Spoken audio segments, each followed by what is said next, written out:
And we do start out with breaking news out of the Middle East this morning. The U.S. Embassy in Saudi Arabia under attack. And thank you for joining us. You are watching the National News Desk, America's News Now.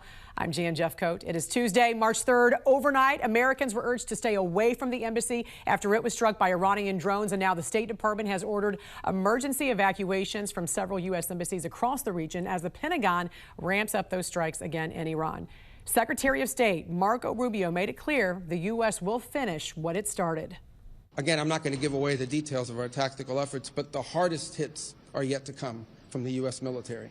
The next phase will be even more punishing on Iran than it is right now. Someone was screaming, how long will it take? I don't know how long it'll take. We have objectives. We will do this as long as it takes to achieve those objectives, and we will achieve those objectives. The world will be a safer place when we're done with this operation. Mark Boyle joining us now from the live desk with the breaking details this morning. And, you know, as you heard, the administration in this fight for as long as it takes. So what's happening on the ground in the Middle East right now, Mark? Well, the Israelis and the Americans really full throttle. Nothing has slowed down overnight, Jan. The situation continues to develop right now as the U.S. and Israel continue their assault in the Middle East. And here are some of the key headlines as you wake up this morning. And we are tracking these for you as Israeli soldiers are in Beirut. They're focusing on Hezbollah in that area. The U.S. ordering a massive evacuation.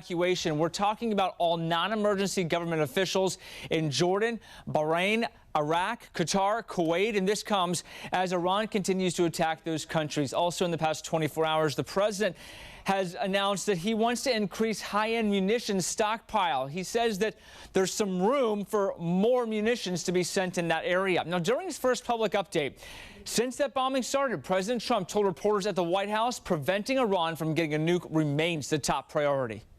An Iranian regime armed with long-range missiles and nuclear weapons would be an intolerable threat to the Middle East, but also to the American people. Our country itself would be under threat, and it was very nearly under threat.